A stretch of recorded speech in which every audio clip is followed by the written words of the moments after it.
আজকের ভিডিওতে তোমাদের সাথে শেয়ার করব কাঁচা আমের টক ঝাল মিষ্টি আচারের রেসিপি, যা তোমরা বহুদিন পর্যন্ত সংরক্ষণ করে রাখতে পারবে। নমস্কার বন্ধুরা, মায়ের হেসেলে সবাইকে স্বাগত। চলো তাহলে রেসিপিটা শুরু করা যাক। আচার বানানোর জন্যে প্রথমেই আমি নিয়ে নিচ্ছি 1.5 কেজি কাঁচা আম। এখানে আমি হিমসাগর আম ব্যবহার করছি।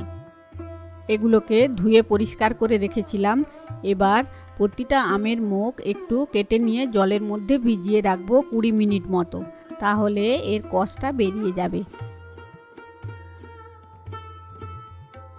20 মিনিট পর আমগুলোকে জল থেকে তুলে নিয়ে একটা পরিষ্কার কাপড় দিয়ে খুব ভালো করে মুছে নিতে হবে, যাতে একটুও জল লেগে না থাকে।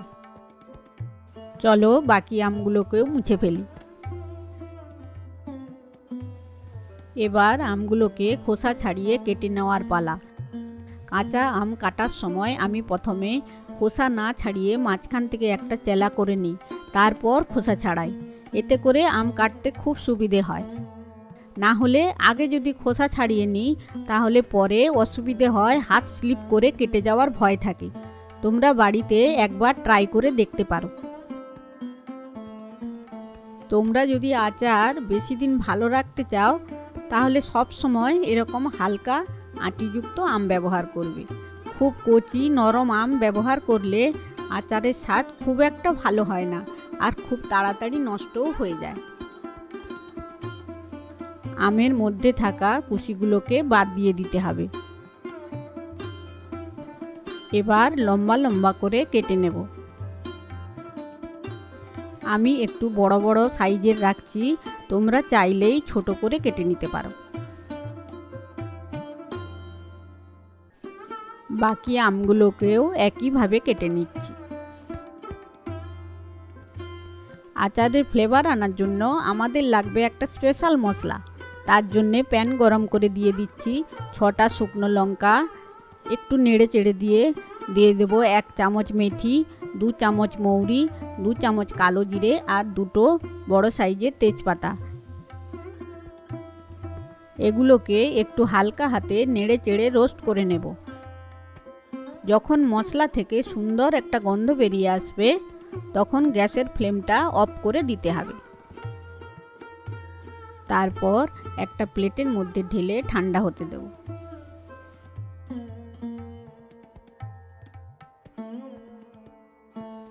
এবার একটা বড় মাপের কড়াই বসিয়ে দিয়ে দিচ্ছি কিছুটা সর্ষের তেল। তেলটা গরম হয়ে এলে দিয়ে দেব 4-5টা শুকনো লঙ্কা। একটু নেড়ে চেড়ে দিয়ে দেব 5 ফোড়ন আর 2টো ছোট সাইজের তেজপাতা। এগুলোকে হালকা করে ভেজে নিয়ে এর মধ্যে কেটে রাখা আমগুলো দিয়ে দেব। এই সময় গ্যাসের ফ্লেমটা মিডিয়ামে রেখে আমগুলোকে 2 মিনিট মতো নাড়াচাড়া করে নিতে হবে। এবার এর মধ্যে দিচ্ছি স্বাদ মতো নুন, 1 চামচ মতো হলুদ গুঁড়ো আর 1 চামচ মতো কাশ্মীরি লঙ্কার গুঁড়ো। সব কিছুকে খুব ভালোভাবে মিশিয়ে নিচ্ছি। আমের আচারের মতো আম তেলের রেসিপি আমাদের চ্যানেলে রয়েছে, তোমরা চাইলেই একবার দেখে নিতে পারো। আচারের মিষ্টি স্বাদের জন্য ব্যবহার করব আখের গুড়। আমি এখানে 1 কেজি আখের গুড় ব্যবহার করছি। গুড়ের পরিমাণ সবসময় নির্ভর করবে আমগুলো কতটা টক তার উপরে। সেই অনুযায়ী গুড়ের পরিমাণ কম বেশি করে নিতে হবে। হিমসাগর আম যেহেতু কম টক হয়, তাই আমাদের গুড়ের পরিমাণটাও কম লাগছে। কথা বলতে বলতে গুড়টাকে আমের মধ্যে দিয়ে দিয়েছি। 2-3 মিনিট পরেই দেখবে আস্তে আস্তে আম আর গুড় গলতে শুরু করেছে। এই গুড়ের মধ্যেই আম সেদ্ধ হয়ে নরম হতে শুরু করবে। এই সময় গ্যাসের ফ্লেমটাকে মিডিয়ামে রেখে একটা থালা চাপা দিয়ে দাও। এরই ফাঁকে ভেজে রাখা মশলাগুলোকে গুঁড়ো করে নেব, কিন্তু একেবারেই ফাইন পেস্ট করব না, হালকা দানা দানা ভাব থাকবে। দেখো টেক্সচারটা ঠিক এরকমই হবে।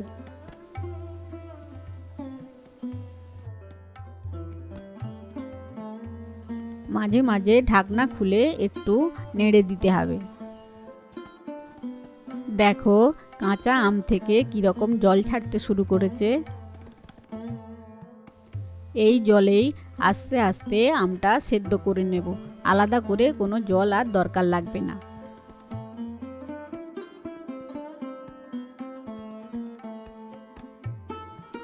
20-25 মিনিট মতো ফুটিয়ে নেওয়ার পর দেখো আমগুলো সেদ্ধ হয়ে একদম জেলির মতো টেক্সচার চলে এসেছে আর রঙটাও বদলে গিয়েছে।